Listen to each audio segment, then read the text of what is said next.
कहानी की शुरुआत में हम एक बूढ़े शख्स को देखते हैं जो किसी से छुपकर भाग रहा होता है। वो एक दुकान से कोट उतार कर पहनता है और जैसे ही बाहर निकलता है एक गाड़ी उसे कचल कर निकाल जाती है। सीन बदलता है। हम ऑफिसर हाले को देखते हैं जो यूएस नेवी में ऑफिसर है और अपने जवानों को ट्रेनिंग दे रहा होता है। तभी उसका एक साथी आकर बताता है तुम्हें हॉस्पिटल जाना चाहिए क्योंकि तुम्हारे पिता एक एक्सीडेंट में मर गए हैं। हाले वहां पहुंचता है, अपने बाप को देखता है लेकिन कुछ कहे बिना वापस घर चल जाता है। घर में हाले की बीवी लीवा और उसके दो बच्चे लानी और कायल होते हैं। हाले लीवा को सब बताता है। लीवा कहती है अपने छोटे भाई को बताओ ताकि वो फ्यूनरल में आ सके, मगर हाले बताता है कि जॉनी फोन नहीं उठा रहा। दूसरी तरफ जॉनी घर पहुंचता है और देखता है कि उसकी गर्लफ्रेंड वैलेंटिना घर छोड़कर जा रही है। वो उसे रोकने की कोशिश करता है मगर वो गाड़ी में बैठकर चली जाती है। इसी दौरान लीवा जॉनी को फोन करती है। जॉनी बात करते हुए बाथरूम में चला जाता है और दो जापानी निंजा अचानक उसके पीछे आ खड़े होते हैं। वे चाकू उसकी गर्दन पर रख देते हैं। वे जॉनी से एक पार्सल के बारे में पूछते हैं। जॉनी उन्हें बताता है मुझे कोई भी पार्सल नहीं मिला। निंजा उसे कहते हैं ये पार्सल तुम्हें तुम्हारे पिता की तरफ से मिला है, इसे हमारे हवाले कर दो वरना आज तो यहीं मारे जाओगे। इतना सुनते ही जॉनी उन पर टूट पड़ता है। शिद्दत हाथापाई के बाद वो दोनों निंजा मारे जाते हैं। अगले सीन में जॉनी अपने पिता के फ्यूनरल में पहुंचता है। उसे देखकर उसकी बहन नानी बहुत खुश होती है मगर हाले उससे बात नहीं करता। वहाँ एक आदमी आता है जिसका नाम पीटर है।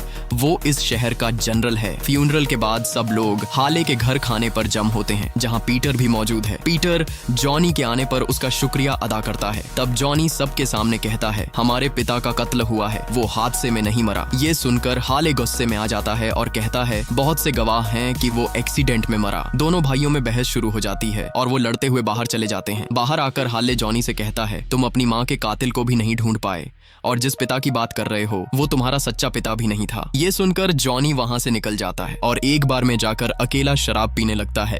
तभी एक मोटा आदमी आता है और जॉनी से कहता है मिस्टर के तुमसे मिलना चाहते हैं। अचानक जॉनी को चक्कर आने लगते हैं और वो वहीं बेहोश हो जाता है। जब जॉनी की आंख खुलती है तो वो खुद को मिस्टर के सामने पाता है। मिस्टर के उससे पूछते हैं कि तुम यहाँ वापस क्यों आए हो। तब हमें पता चलता है कि जॉनी पहले यही अपने माँ बाप के साथ रहता था। जॉनी के बाप की दो बीवियां थीं, एक जॉनी की माँ और दूसरी हाले की माँ। जॉनी की माँ का कत्ल हो गया था। जॉनी को शक था कि उसकी माँ को मिस्टर के आदमियों ने मारा था। गुस्से में आकर जॉनी ने के कई आदमी मार डाले और इसके बाद हाले ने जॉनी को घर से दूर भेज दिया। अब 10 साल बाद जॉनी दोबारा इस शहर में आया है और मिस्टर के अब इससे बदला लेना चाहता है। वो जॉनी के कान के नीचे एक निशान बनाकर उसे छोड़ देते हैं और साथ धमकी देते हैं कि अगर तुम 7 दिन के अंदर शहर से नहीं गए तो तुम्हारी कब्र यहीं बनेगी। दूसरी तरफ हाले पुलिस डिपार्टमेंट के चीफ से मिलता है। वो चीफ को बताता है कि हमारे बाप का कत्ल हुआ है लेकिन चीफ उसे डांट कर वहां से निकाल देता है। अब जॉनी और हाले अकेले ही कातिल को ढूंढने लगते हैं। जॉनी अपने बाप के ऑफिस जाता है। तलाशी के दौरान उसे वहां एक गन मिलती है। तभी बाहर से दरवाजा खोलने की कोशिश होती है। जॉनी फौरन छुप जाता है। अंदर एक गंजा आदमी आता है और वो भी तलाशी लेने लगता है। जॉनी को देखते ही भागता है लेकिन वो एक ही घूंसे में उसे गिरा देता है। जॉनी के पूछने पर वो बताता है कि मैं तुम्हारे बाप के लिए हैकिंग करता था, अपना सामान लेने आया था लेकिन तुमने मेरी नाक तोड़ दी। दूसरी तरफ हाले एक टैटू शॉप पर जाकर उस दिन के हादसे की सीसीटीवी फुटेज मांगता है। जब वो इनकार करते हैं तो हाले एक को पीट कर फुटेज निकलवा लेता है। यानी दोनों भाइयों को बस मारना पीटना ही आता है। अब हाले ऑफिस आता है। जैसे ही दरवाजा खोलता है दरवाजा सीधा गंजे की नाक पर फिर से लगता है। वो दोनों को गालियां देने लगता है। सीसीटीवी फुटेज देखते हुए वो एक अहम बात नोट करते हैं को कुचलने वाली वैन ने ब्रेक ही नहीं लगाई। उनके बाप को यानी ये हादसा नहीं बल्कि सोची समझी हिट एंड रन थी। ये सबूत लेकर वो दोनों दोबारा चीफ के पास जाने लगते हैं। अचानक उनकी गाड़ी को पीछे से एक ट्रक जोर से टक्कर मारता है। ट्रक में बैठे जापानी गुंडे बिना समय गंवाए उन पर गोलियां चलाना शुरू कर देते हैं। हालात बिगड़ते देख जॉनी फौरन दरवाजा खोलता है और चलती गाड़ी से बाहर कूद जाता है। हैली फौरन गाड़ी से निकलकर ट्रक पर छलांग लगाता है और फायरिंग शुरू कर देता है लेकिन ट्रक बुलेट प्रूफ होता है। जॉनी जल्दी से हाले को कूदने को कहता है और ट्रक की टंकी पर गोली मारता है। ट्रक उलट जाता है, जोरदार ब्लास्ट होता है। वे दोनों सीधा चीफ के पास जाते हैं और यूएसबी दे देते हैं लेकिन चीफ उन्हें दोबारा भगा देता है। घर आकर नानी उन्हें एक नक्शा दिखाती है और एक आदमी का नाम बताती है, रोबिशो। नानी बताती है कि उनके बाप आखिरी बार यही के लिए काम कर रहे थे। वे दोनों भेस बदलकर रोबिशो की पार्टी में जाते हैं। वहाँ जॉनी की मुलाकात एक खूबसूरत औरत से होती है, रोबिशो की पत्नी। वो जॉनी को बताती है कि उसके कहने पर जॉनी का बाप रोबिशो पर नजर रख रहा था। वो कहती है यहाँ पर मिलना खतरनाक है तुम मुझसे किसी और जगह मिलो। वो मुलाकात की जगह बताकर वहाँ से चली जाती है। दूसरी तरफ हैली की मुलाकात जापानी गैंग के लीडर से होती है। वो हैली को उसके बाप के बारे में बताने लगता है। इसी समय रोबिशो के आदमी उन दोनों को रोबिशो के पास ले जाते हैं। जॉनी पूछता है, मेरा बाप तुम्हारे लिए कौन सा काम करता था? रोबिशो उसे बताता है, मुझे अपनी बीवी पर शक था, मैंने उसे अपनी बीवी की निगरानी का काम दिया था। जॉनी समझ जाता है कि ये झूठ बोल रहा है। वे दोनों खामोशी से वापस। अगले दिन जॉनी रोबिशो की पत्नी से मिलने जाता है। रास्ते में वो देखता है कि एक जगह बहुत से लोग जमा हुए हैं। करीब जाकर पता चलता है कि रोबिशो की पत्नी को बिल्डिंग से धक्का देकर मार दिया गया है। जॉनी सीधा रोबिशो के घर जाता है और उसके आदमियों को मारना शुरू कर देता है, लेकिन रोबिशो तक पहुंचने से पहले उसके आदमी उसे टेजर गन से रोक लेते हैं और पुलिस के हवाले कर देते हैं। जेल में पीटर जॉनी को छुड़ाने आता है। जॉनी पीटर को बताता है कि रोबिशो ने अपनी ही पत्नी को मार डाला है, लेकिन पीटर उसे इस मामले से दूर रहने को कहता है। जेल से निकलते ही पार्किंग में हाले उसका इंतजार कर रहा होता है। जॉनी उसे देखते ही मारना शुरू कर देता है। दोनों खूब लड़ते हैं, फिर थक कर बैठ जाते हैं। हाले जॉनी से इसे दूर भेजने पर माफी मांगता है। जब वे घर पहुंचते हैं तो लीवा झगड़ा करने पर गुस्से में भड़क उठती है। इसी समय जॉनी को वैलेंटिना का फोन आता है। वो बताती है कि तुम्हारे घर बहुत से पार्सल आए हैं, उनमें एक पार्सल तुम्हारे बाप की तरफ से है। वैलेंटिना देखती है, अंदर यूएसबी होती है। जॉनी वैलेंटिना से कहता है, मैं तुम्हें टिकट भेज रहा हूँ, जल्दी यहाँ आ जाओ। अब हैली, जॉनी और गंजा तीनों वैलेंटिना को एयरपोर्ट से लेने निकलते हैं। वापसी पर रास्ते में अचानक एक हेलीकॉप्टर उन पर फायरिंग शुरू कर देता है। वैलेंटिना फौरन गाड़ी संभाल लेती है। जॉनी खिड़की से जवाबी फायरिंग करता है। उसी वक्त एक बाइक पर सवार दो निंजा उन पर हमला करते हैं।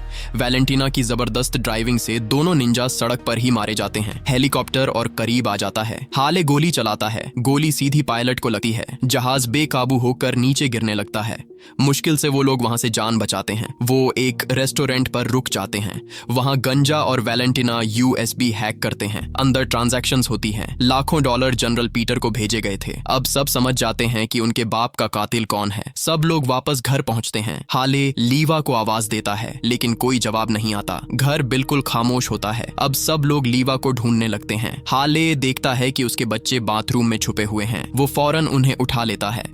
उसी वक्त जॉनी के फोन पर एक वीडियो आती है। वीडियो रोबिशो ने भेजी होती है, जिसमें हाले की बीवी और नानी बंधी हुई होती हैं। रोबिशो कहता है, मुझे यूएसबी दे दो वरना मैं दोनों को मार दूंगा। हाले फौरन एक खुफिया दरवाजा खोलता है। अंदर बहुत सारी गन्स होती हैं। जॉनी और हाले असलहा उठाते हैं और रोबिशो के घर की तरफ निकल पड़ते हैं। घर के बाहर मौजूद गार्ड्स को मारने लगते हैं। घर में घुसते ही हाले एक गोली चलाता है, लेकिन शीशा बुलेट प्रूफ होता है। उसे लगता है अब वो फंस गए हैं। तभी एक आदमी दरवाजा खोलकर झांकता है। हाले फौरन उसे गोली मार देता है। अंदर रोबिशो का एक आदमी वॉकी टॉकी पर टीम की पोजीशन पूछता है। कोई जवाब नहीं मिलता। वो खुद बेसमेंट से निकलकर चेक करने आता है और जॉनी के हाथ लग जाता है। जॉनी उसके गले में छुरी घोंप देता है। जॉनी वॉकी टॉकी पर रोबिशो को धमकी देता है। बेसमेंट में रोबिशो के साथ जापानी गैंग मौजूद होता है। उनका बॉस सबको हाले को मारने भेज देता है, लेकिन हाले पहले से तैयार होता है। वो एक एक करके सबको चुन चुन कर मार देता है।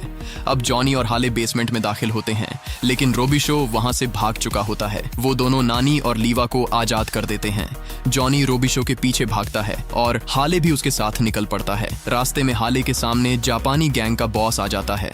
शुरू में वो हाले पर हावी हो जाता है, लेकिन आखिरकार हाले उसे अत्यंत भयानक मौत देता है। बाहर जॉनी देखता है कि रोबिशो अपनी बूट से भागने की कोशिश करता है। वो जॉनी को देखकर गन निकाल लेता है, लेकिन जॉनी कहता है, क्या तुम अब मुझसे गन के साथ लड़ोगे? क्या अब इतना डर गया है कि निहत्थे आदमी से गन के साथ लड़ोगे? रोबिशो गन फेंक देता है। दोनों के बीच तीव्र हाथापाई शुरू हो जाती है। रोबिशो जॉनी पर हावी हो जाता है, उसे गिराकर गन उठा लेता है, लेकिन जॉनी पहले ही वहां बम लगा चुका होता है। वो बटन दबाता है और चारों तरफ जोरदार धमाके होने लगते हैं। जॉनी धमाकों के बाद सीधा पानी में जा गिरता है। रोबिशो वहीं मार जाता है। यह देखकर हाले एक पल भी बर्बाद किए बिना पानी में कूद जाता है। वो जॉनी को बचा लेता है।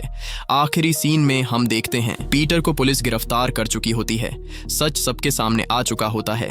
यूएसबी की हैकिंग से यह साबित हो जाता है कि कत्ल के पीछे असली अपराधी कौन था।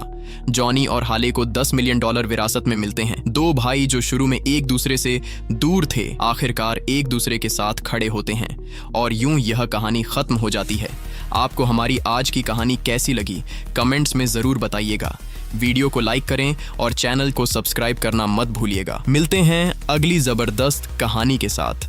तब तक अपना बहुत ध्यान रखिएगा।